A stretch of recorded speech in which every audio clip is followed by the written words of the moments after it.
Alright, we're ready to start replacing a couple of these bushings that we saw we need to do.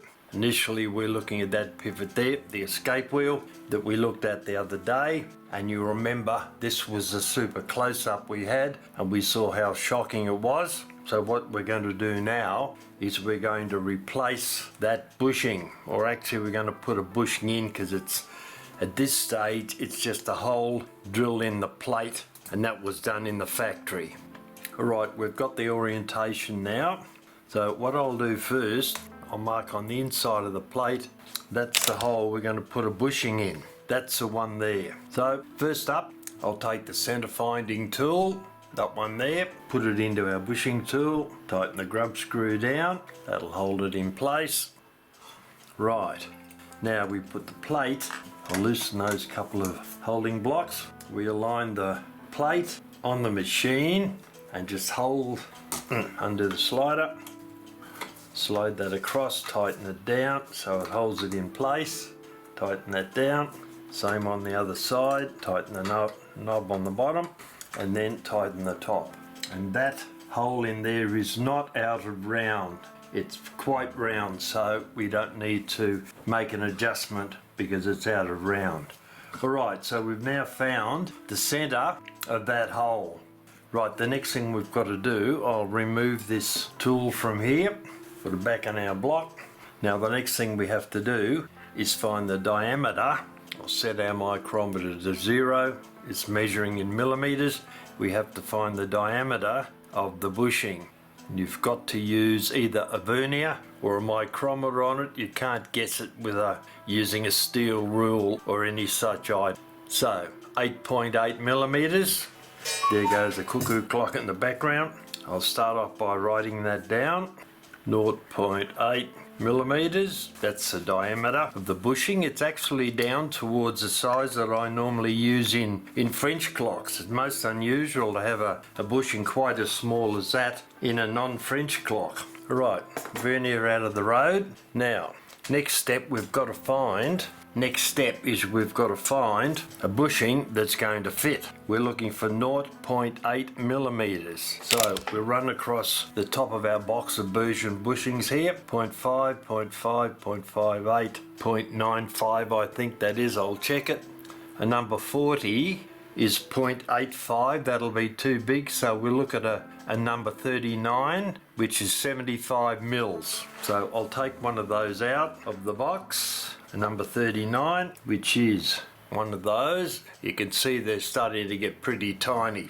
I'll put that in a dish so I don't lose it, and then we'll come back and check the size.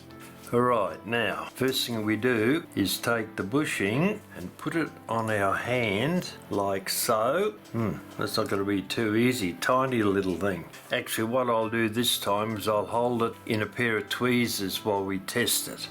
So I'll hold that there. Now what we do now is we take the pivot that we're going to make the bushing for and try to insert it into the hole on the end of that bushing, and it doesn't fit. You couldn't see it, but it doesn't fit. My gloves are in the road. Alright, so that's the size that we need. Obviously, if the pivot had fitted into that bushing, the bushing would be too big. What we've got to do now is find a reamer that we can use to drill out a hole that we can fit a 0.8 millimeter bushing in. So we'll check our smallest one, and written on the side here is 1.20. That's going to be too big.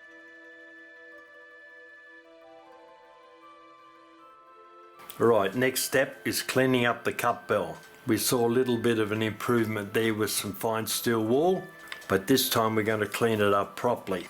I'll be using my Fordham machine, which is an excellent little machine for polishing brass parts, and I'll be using initially the red polishing block. Put a little bit on the wheel, turn the machine on nice and slowly so I can feed some of the stick onto it, then turn the revs up. And then holding the cup bell tightly in two hands, we'll start to rotate it across the face of the wheel. I'll turn that up about halfway. It's doing not too bad a job actually. You can see how it's starting to polish up. This will take a bit of time. We've just got to slowly work round the side, and then once we've got the side done, we'll then move up onto the top. That's looking better, isn't it? You can see the difference, reflection of light there to the top. Right, I'll move up to the top on this bit now. Pushing it into the pad, not too hard, but just enough to make sure that it's working properly. We work sideways, and there we go. You can see the difference there from one side to the other. I'll put a little bit more polishing compound on, and I'll continue working around the cup bell.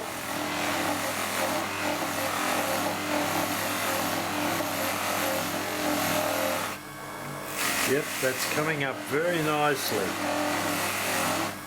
It's going to come up a lot nicer once we put the white stick on it for final polishing.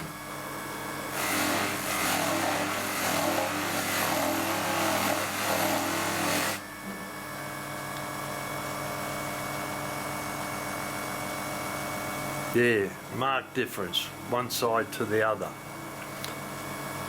I'll continue with the red polishing compound, and I'll finish this off. Then once I've done the entire bell with the red, I'll then come back, and then we'll put the white polishing compound on a much larger disc, and we'll finish the job off. Yeah, that's looking okay. That's going to come up very nicely. Alright, back soon.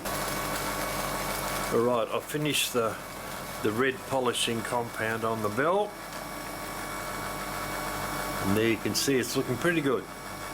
Alright, now we're going to finish off with the white stick, which is a very, very fine, and that'll give us a pretty good finish on the bell. Once again, we just hold the cup bell lightly against about the pad.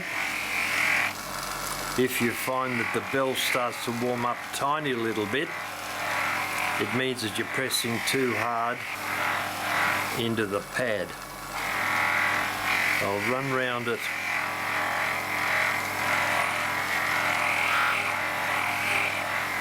with a little bit of the white polishing compound on it. Then I'll come back and put a little bit more on after I've cleaned it to give it a final polish. Wipe that down, get rid of my finger marks from it, even though I've got gloves on. And see what we've got. Now that's starting to look pretty good. Alright, I'll run over that once again very lightly, and that'll give us a finished product.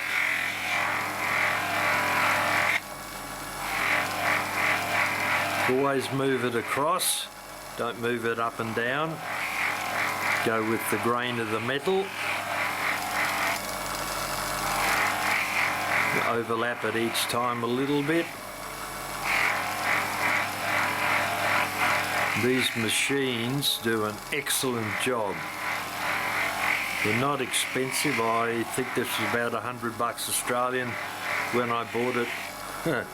Probably 8 or 10 years ago, so they're probably double that price now. But they're a worthwhile investment for polishing things like bells. And how was that looking? Pretty good. Right, last thing I'll do is I'll put the rod in that has this little knurl nut on the top to hold it in place. I'll wind that down. Make it relatively tight because we don't want the machine to unwind it and throw it across the room. And we'll very carefully just run over the top of that, and that'll shine up the knurl nut. There we have the final product. You can see the rest of the room in it, and me too if you're unlucky. So there it is. That's how easy it is. I'll turn the machine off so we don't get caught in it. That's how easy it is to get a lovely shiny cup bell. Now we've got a little bit of light surface rust on a few of these steel pieces, so we'll remove that now with some very fine steel wool. Just running over those carefully. We can spin round with the plastic wheel as long as we don't do any damage to it, I suppose. And up at the other end, and we'll do the other side while we're on it. Right, that's the minute arbor done. Now a little bit on the crutch, not very much, but just a little bit down here, so we'll run up and down that. And then the pendulum leader, being careful not to lose the pieces up the top. You can see it's got some light rust down here, so we'll remove that. And that's come up nice and shiny now. And this attachment piece down here doesn't look too bad. There's a tiny little bit there, but we'll remove that off the surface. And it was only surface rust, there was no pitting, so that's not too bad. Now we'll check the pallet facing. Yeah, they're not bad, but I think we'll run over those with the 2000 polishing stick. Alright, so we're going to have to set this up in a vise because you can't just hold it in your hand and file away, you'll change those angles. So I'll set this up in a bench vise, then we'll run over the leading and the trailing faces. Right, I'll put the pallets into the bench vise. Moves a little bit too much, needs to be more secure than that. We need to keep the faces just up above rubber jaws. Right, so we'll adjust the angle there. That's the angle I want. Now, a 2000 emery stick. Now I'll have to get down a bit lower here on my stool because I need to see what that angle is exactly. So I'll put my extra magnification on so that I can see the angle. I'm using the other end of the vise because I can get a better grip on it. And also I can see more accurately the angle that I'm polishing on. I don't want to change the geometry of the face. I'm just removing the tiniest amount of material there, and you'll see it close up in a minute. You'll see the shine on it, and it's very slow work, very deliberate work. Alright, that's the first one. I'll roll this over and I'll come back to the other end, and that is not going to work. Unfortunately, this pallet is not easy to set up for, so I'll hold it very loosely in the jaws, and that I think is about the angle I'm after. Now, could go a little bit more. That's probably better. See what we've got, because that's the face I'm looking at, and it's turned down very slowly, using the 2000 stick flat across the face, and very, very lightly run over that face. It only takes half a dozen or so stripes, and that should do. Alright, undo the vise, take it out. Now we'll have a close-up look. You can see the light reflecting off the face there that I've just run over with the stick. So they're nicely polished now. The insides are all right. There's no need to touch them, and there's no grooves on them.